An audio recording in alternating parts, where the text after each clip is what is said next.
हमारे साथ दो मेहमान हैं, मानव मोदी हैं मोतीलाल ओसवाल से, अमित खरे हैं गंगानगर कमोडिटीज़ लिमिटेड से।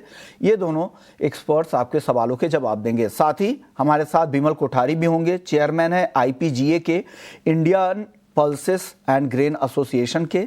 साथ ही हमारे साथ देवेंद्र वोरा है, कारोबारी हैं, ट्रेडर हैं वाशी APMC के, और साथ ही नवनीत चितलांगिया हैं, प्रेसिडेंट है rural floor millers federation of India के। आप सभी मेहमानों का बहुत बहुत शुक्रिया।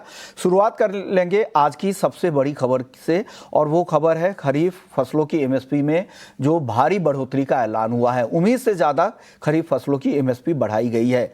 दलहन और तिलहन इन दोनों फसलों पर सरकार का फोकस ज़्यादा था। अगर MSP में बढ़ोतरी इन दोनों फसलों की अगर बात करें तो यहाँ पर भारी बढ़ोतरी की गई है।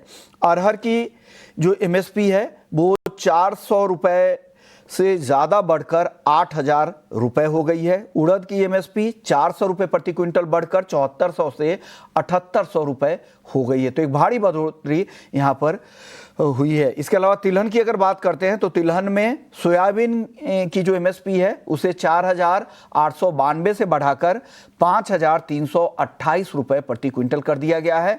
मूंगफली की MSP 6,783 से बढ़ाकर 7,263, और सूरजमुखी में 441 रुपए प्रति क्विंटल की बढ़ोतरी हुई है। बाकी तेल, नाइजर सीड जैसे ऑयल सीड्स में भी बढ़ोतरी हुई है, लेकिन सोयाबीन और अरहर में काफ़ी बढ़ोतरी हुई। एक अहम कमोडिटी है और लग रहा था कि इस बार हो सकता है कि सोयाबीन के दाम MSP से काफ़ी नीचे हैं, इससे यहाँ पर कहीं किसानों की खेती कम हो जाएगी। यही सबसे पहले समझते हैं।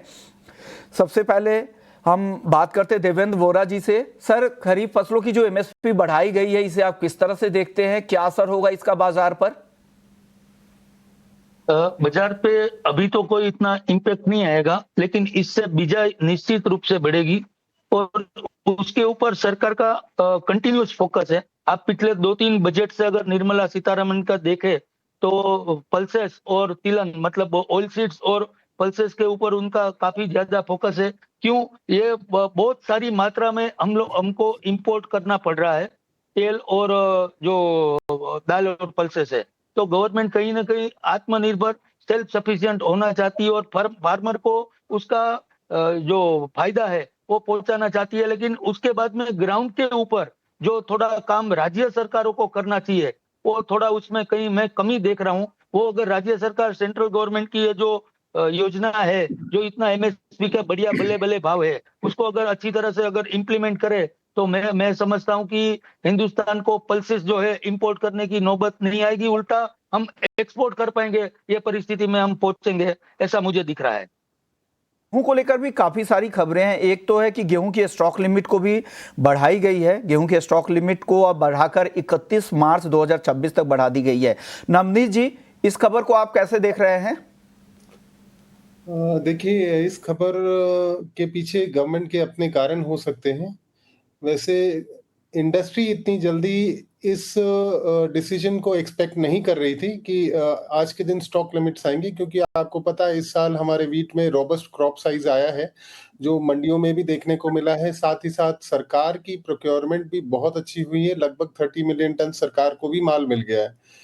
तो इस समय इसको जो इंडस्ट्री की नजर ये है कि भाई इस समय जरूरत नहीं थी, अगर जरूरत पड़ती लेटर ऑन स्टेजेस में जहां थोड़ा सा लीन मंथ होता है अक्टूबर नवंबर में लगाते तो ज्यादा बेटर होता, लेकिन अब क्योंकि लग गई है तो ठीक है। और वैसे अगर देखा जाए तो मिलिंग इंडस्ट्री को इससे कोई फर्क नहीं पड़ रहा है, क्योंकि सरकार ने मिलर्स के लिए 70% of their monthly installed capacity multiplied by number of remaining months for 2025-26 के लिए परमिशन दे दी है स्टॉक्स रखने के लिए। लेकिन ट्रेडर्स के लिए 3,000 मेट्रिक टन का स्टॉक लिमिट उन्होंने घोषित कर दिया है। तो अभी जस्ट अपने पास में 10 महीने और बाकी हैं और हार्वेस्ट अभी भी बस खत्म होने पे है। तो सबके पास में बहुत वीट स्टॉक्स अवेलेबल हैं, तो वो वहां पे थोड़ी सी तकलीफ है। हालांकि इस स्टॉक लिमिट से थोड़ी सी मार्केट में अवेलेबिलिटी जरूर बढ़ेगी, क्योंकि जिन ट्रेडर्स के पास में ज्यादा माल है, ज्यादा वीट जिन्होंने लिया है, वो कहीं ना कहीं डिस्पोज ऑफ करने की कोशिश करेंगे।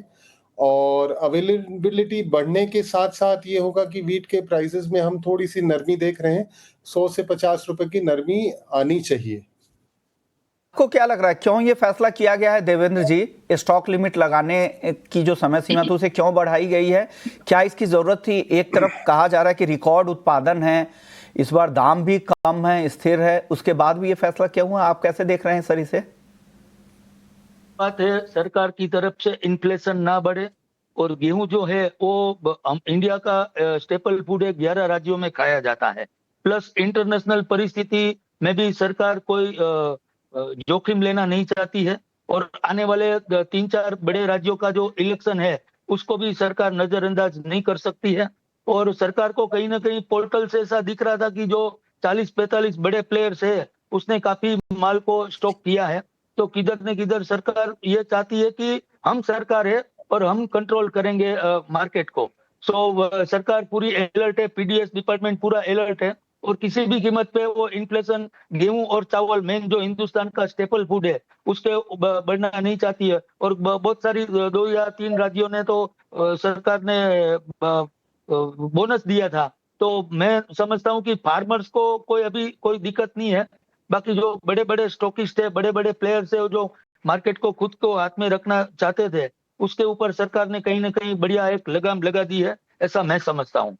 इसलिए अभी आने वाले टाइम में जो क्या नाम से प्रोडक्ट का आटा मैदा सूजी रवा का जो एक्सपोर्ट का जो बात होता है उसके ऊपर भी कहीं ना कहीं ये फुल स्टॉप लगा दिया है सरकार ने, ऐसा मैं समझता हूँ सर।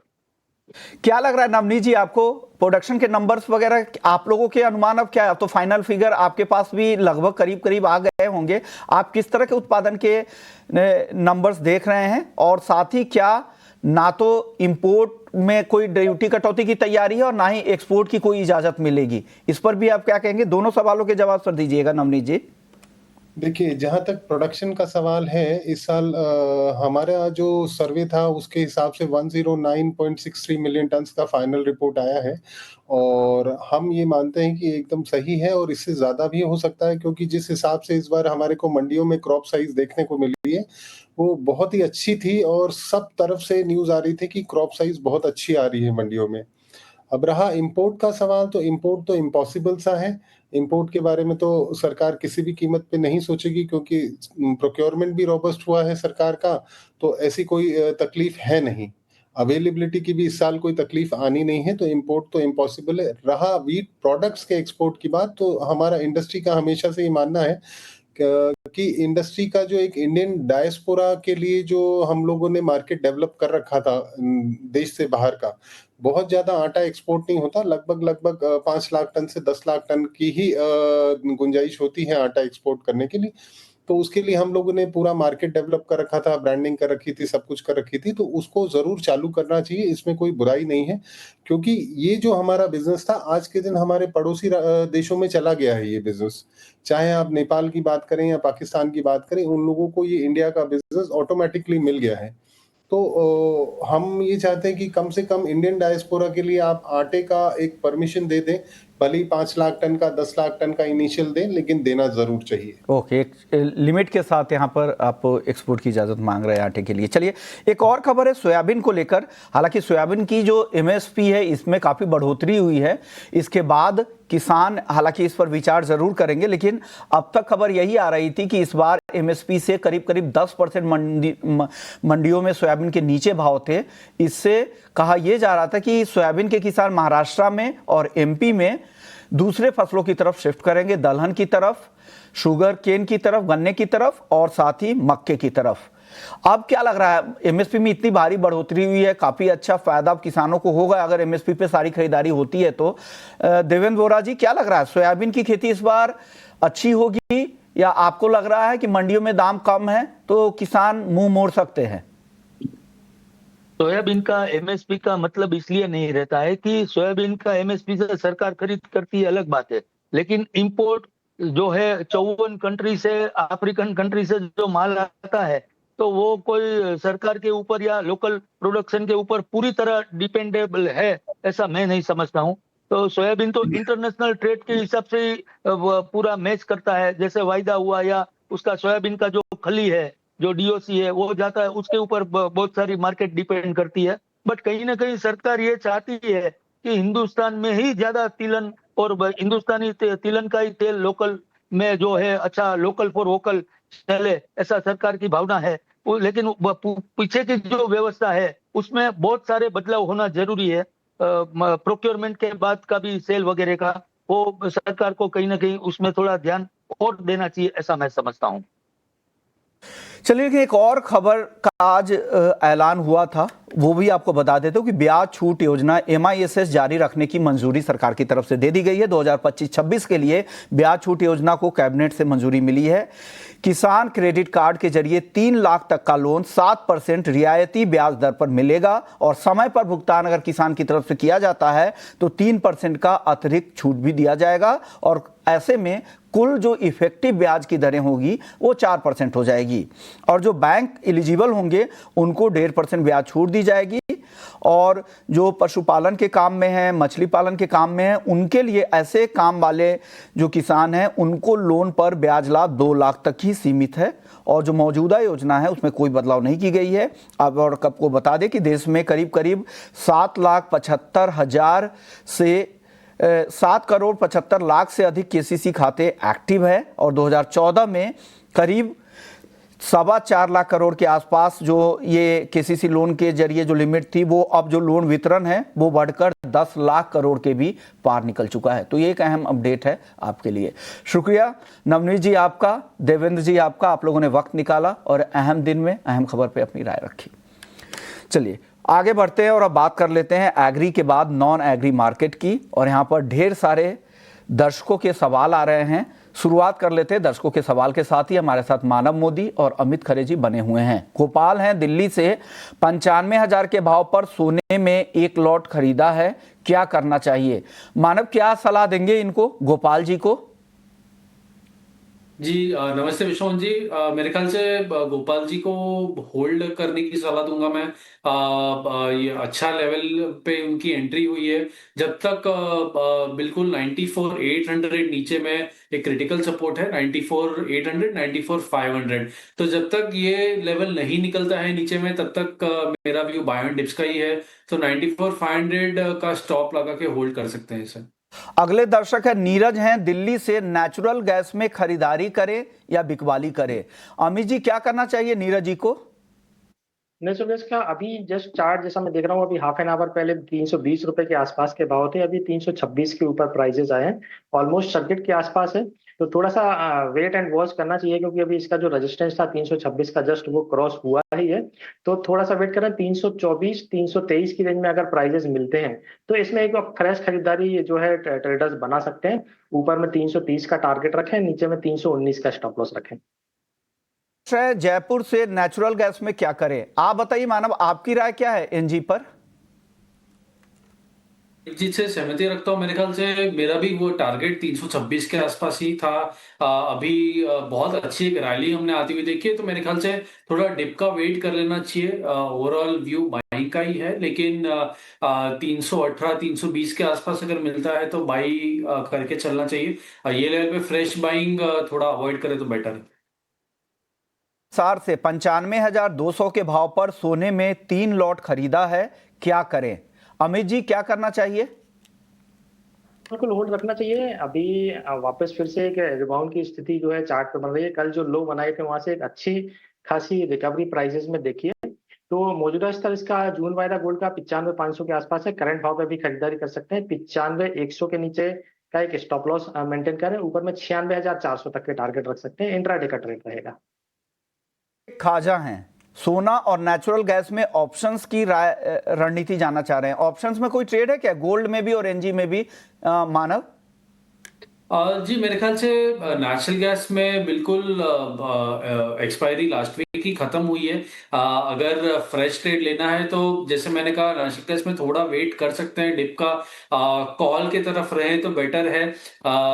या फिर अगर लंबे समय तक होल्ड करना है इसे, ओवरऑल अभी के लिए तेजी लग रही है तो नीचे में पुट राइटिंग देख सकते हैं अगर राइटिंग की तरफ जाना है। या फिर नीचे अगर आता है 320 के आसपास तो तभी 325 या उसके आसपास का कॉल बाई किया जा सकता है। सिमिलरली गोल्ड में भी अगर हम देखें तो उसकी एक्सपायरी कल ही खत्म हुई है, तो शायद वॉल्यूम्स पिकअप होंगे, तो मेरे ख्याल से कॉल साइड रहना बेहतर होगा। सिमिलर स्ट्रेटेजी जो नेशनल गैस में थी, गोल्ड में भी कर सकते हैं, एट द मनी, या 1000 रुपए दूर की कॉल हम बाय कर सकते हैं।